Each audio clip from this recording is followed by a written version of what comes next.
Facebook, facebook.com/Smith Radio. Be part of the show. Call in at 513-888-1538, and we'll put you in the queue and be part of the show. And we're talking about Glenn Beck, who's losing it and becoming an absolute nincompoop, if you will. So this soundbite that I'm going to play, Trump is talking with Rabbi Lapin, and Beck is blasting Trump for his list of SCOTUS and the meeting they had with the GOP. And what was wrong, what is false about what Glenn Beck says, is Trump told Glenn Beck, or Trump told... Who are you talking about? Trump was on the show with Hannity. He told Hannity, I might use these or I might use something else, but this is just kind of a guideline.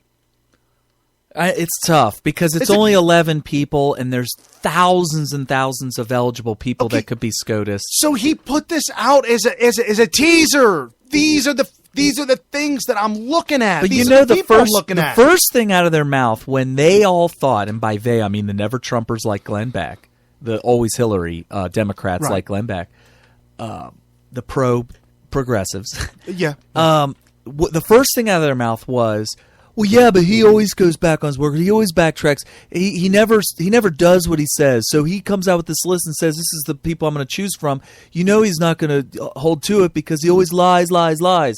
So I'm like, oh, okay, whatever. You're always going to fall back on that tried and true retort no matter what. Then when he says on Hannity, well, you know, this is my guide. I could choose anybody, but it's going to be somebody like this. Then the long swords come out. Right. And they're going to say, see, this is just a teaser, and he's actually going to choose a progressive, somebody that Hillary would choose. So they're calling him a liar before he lies. Well, they could make the argument that he said he's going to choose only from the list. So if he doesn't, or if he comes out later saying that I might choose from this list and I'm not bound to this list, that was some sort of a flip-flop or a lie or whatever. So Beck goes into this little rant. Well, nobody trusts him. I don't trust him. They don't trust. Nobody trusts him. If nobody can trust him, how can we trust him? Well, everybody that wants to vote for Trump or supports him or is campaigning for him obviously trust him. And by the way, that happens to be a majority of America right now. Well, in the little saying, he said, well, the saying goes, if your wife don't trust you, how can we trust you? I'm like, I've never heard that saying before. I never. He's making stuff up. They're delusional. But anyway. So here's the rabbi's response on that. The person who, in the whole of America, there's one person who's truly shocked at how far Trump is. Well, again, here's what I go back to. Unlike many fields like academia, the area of business tends to reward good behavior over the long run. Not necessarily over the short run, but over the long run, it tends to reward good behavior. This is a fact. You have to be in business to know it. I would have never understood it or known it or believed it until I started and owned my own business. There is this misconception among people who have never run a business before that, and this is the liberals fill your mind full of crap, and that is that people earn money by swindling it from other people. Well, that's how it's corporate greed. Corporate greed. You trick the snake oil salesman. You ride into town and you trick everybody. Those are the liberals. Those are the liberals. Liberals are the snake oil people. Right. So they're just projecting. But so what you find out once you start your own business of your own, and you have any kind of success whatsoever, because a lot of people try to do a 9-to-5 by starting their own business and doing the 9-to-5. And they find out that doesn't work, and then it's too much work. It's too much work to get it going. You got the 80-20 rule that we've talked about extensively. There are some people that start their own business and it fails very quickly, so they don't get to really see this. But if you've been in business for several years, like I've been in business for like 12 years now on my own, what you find is, and Brian's done it for several years himself, is the only way to get people to pay you for a product or service consistently and to actually get any kind of success whatsoever is you have to build a name for yourself. And the only way to build a name for yourself is to get a reputation that's positive. And the only way to get the positive reputation is to treat people well, give people more than what they're expecting, whether it's a product or service, and over long periods of time, 10, 20, 30 years, decades, you've got to be good and not bad.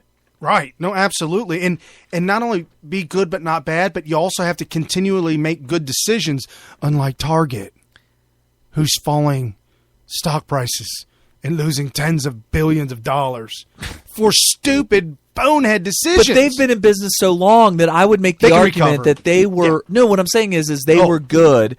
The foundation and the growth of Target was based on good, solid principles of treating customers well and not screwing them over. Oh, correct. So my point is we probably belabored this point a little bit, is that the rabbi is saying something that, whether you understand it or not, is absolutely a fact. Look up the book, or look up the saying, 3 feet from gold, read that, understand the secret, know what that's about, and then, for goodness sakes, look up the 80-20 rule. 80% of your effort will be put into it, and you're only going to receive 20% of the reward.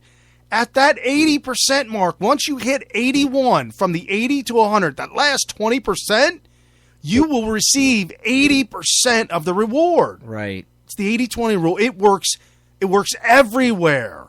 And you've got to stay to it at 3 feet from gold. Back to the rabbi. And so my attitude is this, and I admit it's not a whole lot to hang my hopes on, but it's all I've got. And that is that Hillary, there's no doubt whatsoever, she's a politician through and through and through, with limitless avarice, limitless ruthlessness. Here is a guy who I think I just pretty much have to ignore everything he says, because some of it's outrageous, some of it's rude, some of it's preposterous. I just ignore everything he says. And all I say is, here's a guy who has, converted $4 or $5 million into, I don't know, $4 to $10 billion probably. I know of many, many more people who've converted large fortunes into nothing than people who've converted small fortunes into large fortunes. I have to assume that there is a certain pragmatism there, that there is a certain business ability, that when he actually has to make decisions as opposed to talking, that he makes effective and good decisions. And the truth is, I don't think I've seen that many instances, I can't think of any instances where a decision that is made has been a really, really dumb, bad decision. He defended his guy, Lennon, what was his name, Lewandowski, or... Yeah. He calls him Lewandowski. Is that a slip? I think it might have been. I think he couldn't remember his name instantly. He knew it started with an L. And Lenin's always on his mind. And ended with a ski, which is also Russian. Right. Lewandowski. Okay. Anyway. Lewandowski. I like that because it was clear to me that everyone was piling on over this issue and making a big, stupid fuss over something that happens all the time in politics. How many times do male reporters get jerked around and pulled around? So fine, she got pulled around. If you can't take the heat, stay out of the kitchen. And he stuck by the guy. Was that I like female that. It's response? called loyalty.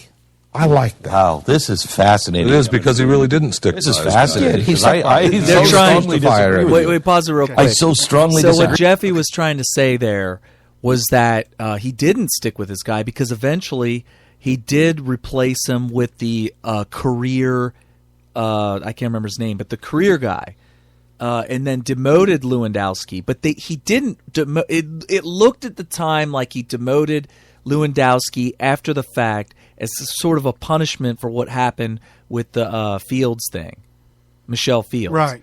But what really happened is he wanted to start taking professional advice from somebody who's in the political arena for a long time, who has a proven track record and all that. And what happened is he ended up re-promoting Lewandowski when he realized that all this professional politics crap didn't get me to where I am. And if I try to go down this road, it's all going to come crashing down. So he ended up demoting the professional politician guy and promoting Lewandowski and putting everything back to where it was. Right. Because businessmen do and make business decisions. They make decisions quickly, and they stick with them. It's quick, yeah. They stick with them hard until they see it's not working. And if it's not working, they will make a quick decision again to get it to work. He reassigned Lewandowski because he realized, okay, I need to conventional wisdom. We need to start really getting serious now. And Jeffy said he didn't stand behind him? That's exactly what he said. And he was referring to the demotion. It wasn't really a demotion. It was a reassigning of his duties, roles, whatever. But he put him right back when he realized, oh, crap, this whole following the cookie-cutter model of what a politician's supposed to do based on this guy that I just hired is not working. I'm going, and what did he say? He said, you know what? I got to do what I'm going to do. Right. So here's Beck and Jeffy just kind of, dude, they're throwing up in their mouths right now. They're throwing up in their mouths, and they're throwing anything at the wall now to try to save face. I disagree with you. I so strongly disagree with you, and I love you, and we have the same principles, and it's amazing. And I thought long and hard before deciding whether I should tell you how I really feel about this, because I respect you so much, and I know how much you've put into the. He said how much you've put into the campaign. Early on in this whole thing, the rabbi was speaking about. He literally said he was scared to bring it up because he's afraid of how his friend's going to react. Right, but the rabbi was talking about how much he loved, Cruz, and how he was on board with Cruz. He also did a little thing where he complimented Beck for being the only businessman to come out and put his entire career on the line. He did, and he is paying for it. And and you know what? He's going to pay for it even more in the future. Yes. And don't think we here at Smith Radio are going to let him off the hook if Hillary ends up getting elected. Well, we've already stated a while ago, several episodes ago, maybe several months ago, that after what I've heard of Glenn Beck, several times endorse her for the most part, de facto endorsement, that I'm putting the full blame on him and all of his supporters, all of those X-GOP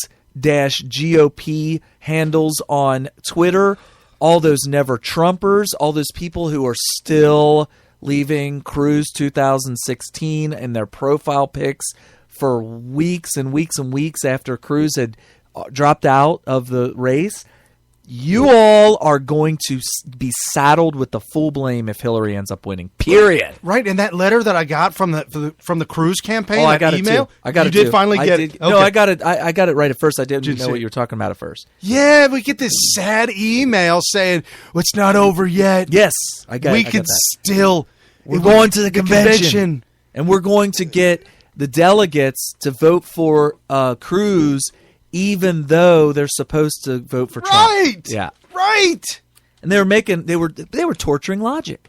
They were torturing the hell out of the logic, saying, "Listen, these delegates aren't really, really, really, really, really, really, really, really bound to what they're supposed to say, what they're supposed to vote for Trump." Okay. So we can maybe still get them to vote for Cruz. It's like, what are you doing?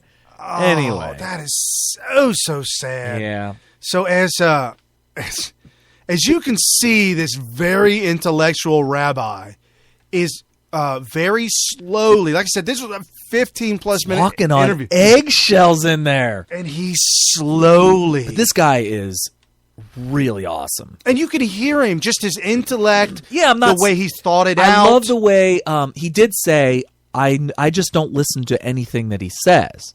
And the reason he said that, if you put it into context, because later on, Jeffy, or maybe it was Stu, said, well, you heard him say, I don't listen to anything he says. I have to literally ignore everything he says in order to be a Trump supporter. And that's the Trump supporter. Trump supporters have to ignore everything he says.